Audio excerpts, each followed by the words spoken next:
सच्चाई सच छुपने नहीं देंगे। दानिश सिद्दीकी, जी हाँ, नाम अब तारुफ का मोहताज नहीं है। तमाम चैनलों में, तमाम सोशल साइट्स पर इस वक्त अगर कोई नाम सबसे ज़्यादा वायरल हो रहा है तो उस नाम का नाम है दानिश सिद्दीकी।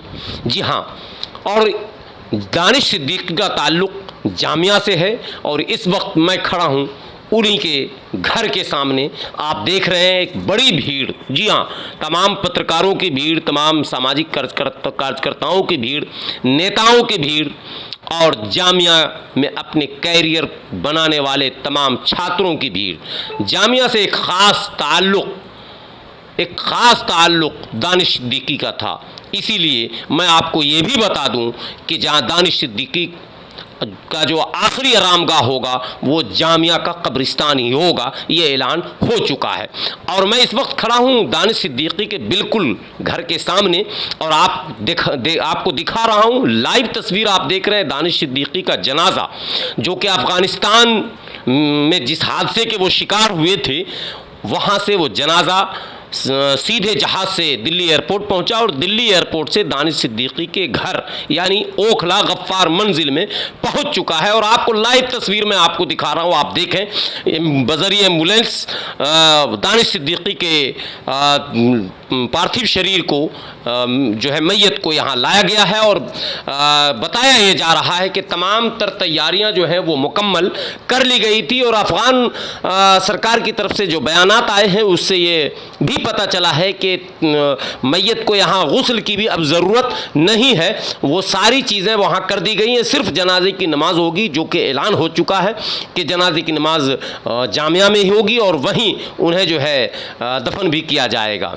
दानिश सिद्दीकी के बारे में आपको बता दूं कि टीवी टुडे नेटवर्क के जाने से पहले सिद्दीकी हिंदुस्तान टाइम्स के लिए एक संवाददाता के रूप में अपना कैरियर इन्होंने शुरू किया। उन्होंने फ़ोटो जर्नलिज्म में स्विच किया और 2010 में एक प्रशिक्षु के रूप में राइटर्स में शामिल हो गए।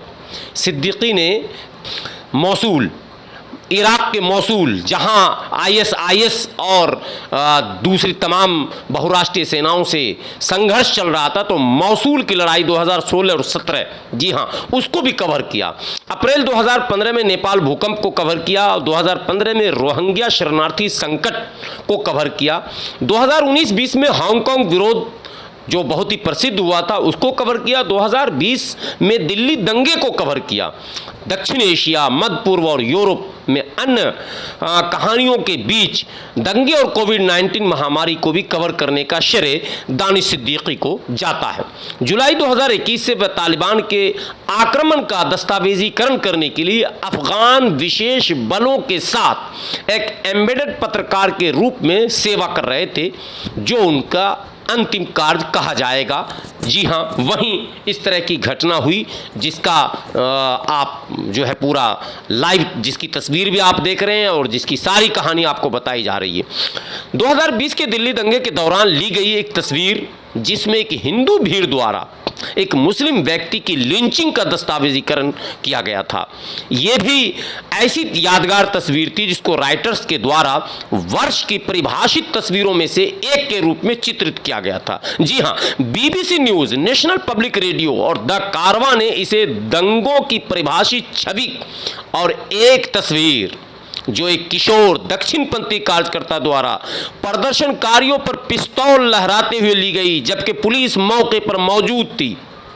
ये सारी यादगार तस्वीरें हैं जिसे हर हाल में दानिश की शख्सियत का अंदाज़ा लगाया जा सकता है। 2018 में वह अदनान आबिदी के साथ फीचर फोटोग्राफी के लिए पुलित्जर पुरस्कार जीतने वाले पहले भारतीय बने। राइटर के फोटोग्राफी स्टाफ के हिस्से के रूप में दरअसल रोहिंग्या शरणार्थी संकट का दस्तावेजीकरण करने के लिए यह इनाम उन्हें दिया गया था। सिद्दीकी के बारे में बताया जाता है कि दानिश सिद्दीकी की शादी जर्मन नागरिक राइक से हुई थी। उनके 2 बच्चे हैं। 15 जुलाई 2021, जी हाँ, 15 जुलाई 2021 को एस्पिन वुल्डक कंधार में अफगान विशेष बलों और तालिबान विद्रोहियों के बीच संघर्ष को कवर करते समय एक वरिष्ठ अफगान अधिकारी के साथ सिद्दीकी भी मारे गए। जी हाँ, यही वो खबर थी जिससे पूरे भारत में, विशेषकर पत्रकार जगत में एक शोक की लहर दौड़ गई। आज उनके शरीर को अफ़गान रेड क्रिसेंट सोसाइटी को सौंप दिया गया था और एक अफ़गान अधिकारी ने कहा कि सिद्दीकी तालिबान द्वारा गोलीबारी में मारा गया था, जबकि तालिबान ने इन आरोपों को खारिज कर दिया है और सिद्दीकी के मौत पर खेद प्रकट किया है। ये इस वक्त की एक बड़ी खबर है जो मैं आपको दिखा रहा हूँ और सीधी तस्वीर दानिश सिद्दीकी के घर से आपको दिखा रहा हूँ, जहाँ उनके जनाजे को आखिरी दीदार के लिए लाया गया है और उनके चाहने वाले, उनके घर वाले, उनके ख़ानदान वाले और उनके दोस्त व अहबाब एक झलक दानिश सिद्दीकी को आखिरी बार देख लें, इसके लिए कुछ देर के लिए, कुछ घंटे के लिए यहाँ रखा गया है और फिर यहाँ से इसी एम्बुलेंस के ज़रिए दानिश सिद्दीकी को जामिया ले जाया जाएगा और जामिया के कब्रिस्तान में वही जनाजे की नमाज होगी और उसी कब्रिस्तान में दानिश सिद्दीकी को दफन किया जाएगा।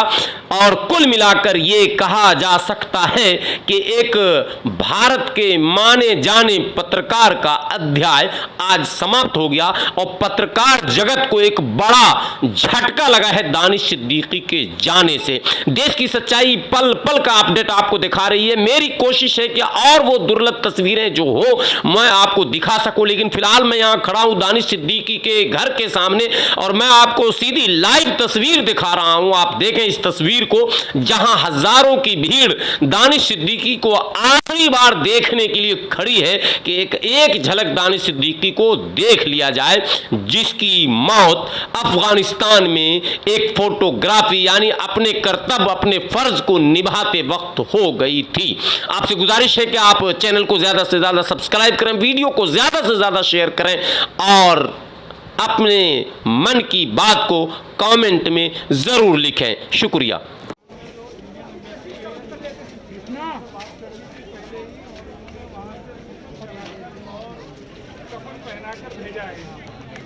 और ये है कि हमने जो टाइम तय करा है यहाँ पर प्रोफेसर अख्तर सिद्दीकी साहब से बात करने के बाद फ्लाइट ऑन टाइम वहाँ लैंड हो गई थी और गवर्नमेंट ने वहाँ पहले से ही इस बात की तैयारी कर रखी थी कि यहाँ पर दिल्ली पर जो कागजी कार्रवाई होनी थी वो सब भी लगभग आते ही सब कुछ हो गई थी।